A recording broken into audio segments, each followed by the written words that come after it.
खबर तुर्की से। तुर्की के होटल में लगी भीषण आग लगने से 76 लोगों की मौत हो गई। कई घंटों से आग बुझाने का काम जारी है। बोलू माउंटेन पर मौजूद होटल में कई लोग फंसे। तुर्की में देखिए ये आग लगी है और सबसे जो दुखद बात है कि इस अग्निकांड में अभी तक 76 लोगों की जान जा चुकी है। हालांकि आग को नियंत्रित करने की कोशिश की जा रही है। बोलू माउंटेन पर यह होटल मौजूद, उसमें कई लोग फंसे हुए हैं। तस्वीरें उसी जगह की, तुर्की के उसी होटल की जहां पर यह भीषण आग लगी।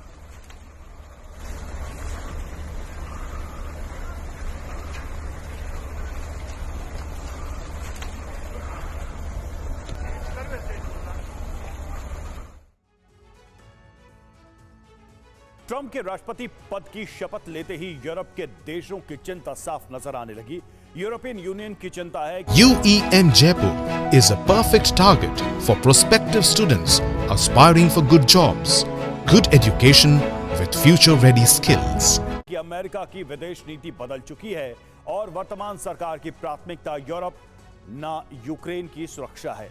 यही वजह है कि यूरोप के कई बड़े नेता ट्रंप के शपथ समारोह में भी नहीं पहुंचे। यूरोप ने बिना अमेरिकी मदद के यूक्रेन युद्ध जारी रखने की रणनीति तैयार की है। इसके साथ ही अपनी सुरक्षा के लिए आत्मनिर्भर बनने का प्लान भी तैयार कर लिया है। सवाल यह है कि क्या ट्रंप शासनकाल में नाटो का अंत होने जा रहा है और क्या यूरोप रूस की जंग छिड़ने वाली है। किसी देश की विदेश नीति को पूरी तरह बदलने में कई दशक लगते हैं। ट्रंप की वापसी के साथ ही अमेरिका की विदेश नीति में परिवर्तन दिखने लगे हैं।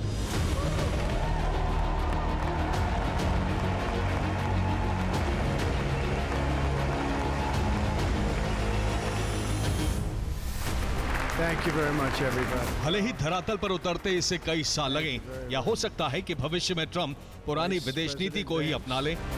Speaker Johnson. लेकिन परिवर्तनों का असर दुनिया के सबसे शक्तिशाली राष्ट्रपति के शपथ समारोह में ही नजर आने लगा, क्योंकि यूरोप के बड़े नेताओं को न्योता ही नहीं दिया गया।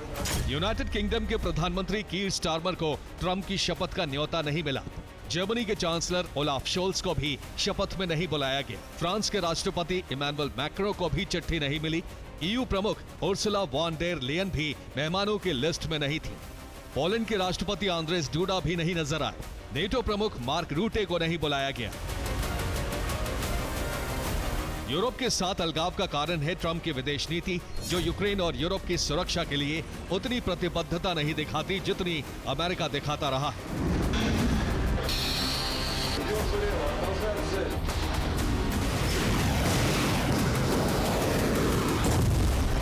अब ये खाई और चौड़ी होती जा रही है। ट्रंप की शपथ के दौरान ही फ्रांस के राष्ट्रपति का बयान इसकी तस्दीक करता है। ट्रंप की वापसी के साथ ही यूरोप का सुरक्षा चक्र उतना मजबूत नहीं रह गया है जितना माना जाता रहा है, जिसकी वजह है यूक्रेन की सुरक्षा गारंटी से अमेरिका का हाथ खींचना।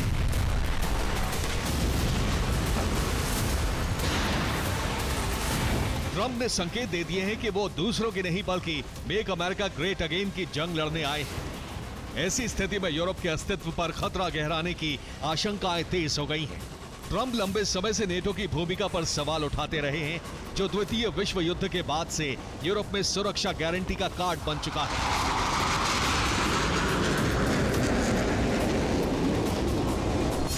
नेटो में यूरोप के 30 देश हैं। ट्रंप ने चुनाव प्रचार के दौरान ही कहा था कि यदि बाकी नेटो सदस्य अपना रक्षा बजट नहीं बढ़ाते तो अमेरिका अपने खर्च पर उन्हें सुरक्षा क्यों देगा।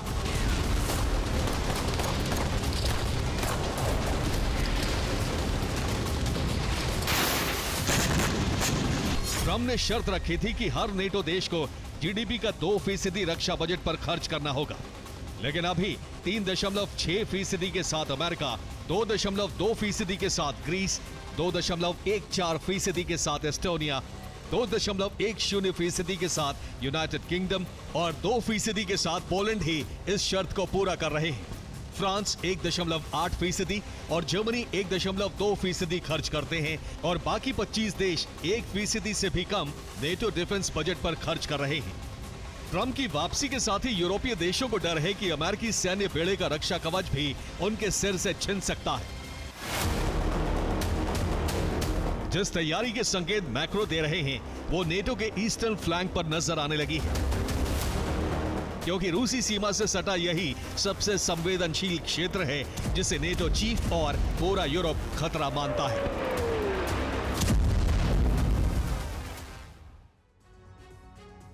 और नेटो का ईस्टर्न फ्लैंक यानी रूसी सीमा के करीबी देश और हिस्से में अब नेटो सेनाओं की गतिविधि तेज हो गई है। लातविया में नेटो ने फॉरवर्ड लैंड फोर्सेस की बड़ी तैनाती शुरू कर दी है।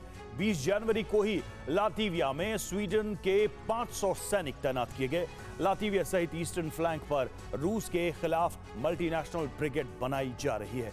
इसी के तहत बाल्टिक सागर में स्वीडिश और लातवियन नेवी को भी तैनात किया गया है। यह बाल्टिक सागर में रक्षात्मक तैनाती है और भविष्य में बाकी यूरोपीय देश भी इस मल्टीनेशनल ब्रिगेड से जुड़ने वाले हैं।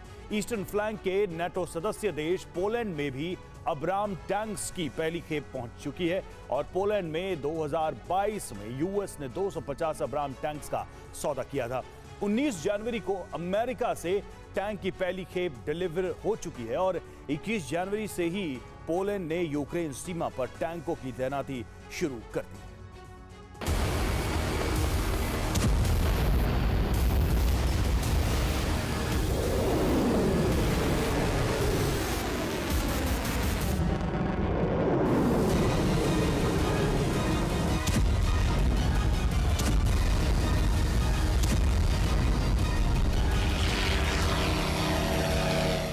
यूरोप के देशों ने रूस से निपटने की तैयारी शुरू कर दी है और वो मान चुके हैं कि इस जंग में ट्रंप सरकार का सहयोग नहीं मिलने वाला है। इसीलिए रूस को यूरोप के सभी देश यूक्रेन के साथ जंग में उलझाए रखने की रणनीति पर आगे बढ़ रहे हैं।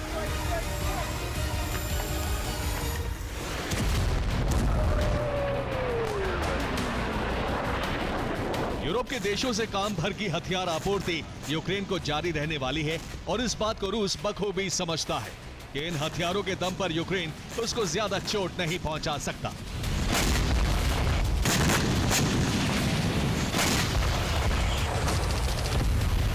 बदलते हालात को देखते हुए रूस ने यूरोप की घेराबंदी कर दबाव बनाना शुरू कर दिया है ताकि यूरोपीय देशों से मिलने वाली मदद का अंतिम द्वार भी बंद किया जा सके।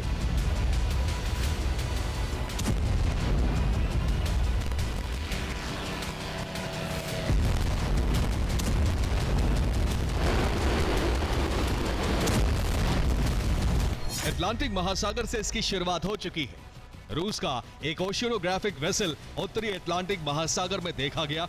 ओशियोनोग्राफिक जहाज समुद्री शोध के काम आते हैं। पुर्तगाल के करीब इस जहाज को ट्रेस किया गया। पुर्तगाली वायुसेना ने 19 जनवरी को जहाज को ट्रेस किया।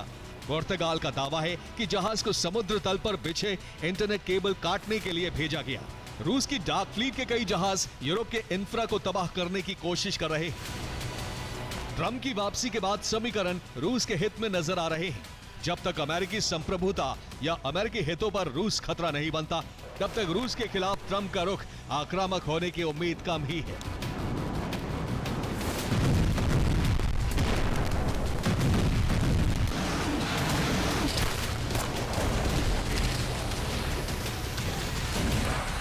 अब यूरोपीय देशों की आत्मरक्षा का सवाल बड़ा है। नेटो देशों के लिए पहले केवल रूस खतरा था, अब ट्रंप भी खतरे की तरह नजर आने लगे हैं। ऐसे में सवाल यह है कि क्या नेटो का अस्तित्व बच पाएगा या सोवियत संघ की तरह वो भी खंड खंड हो जाएगा। Bureau report, DB9, Bharatvarsh.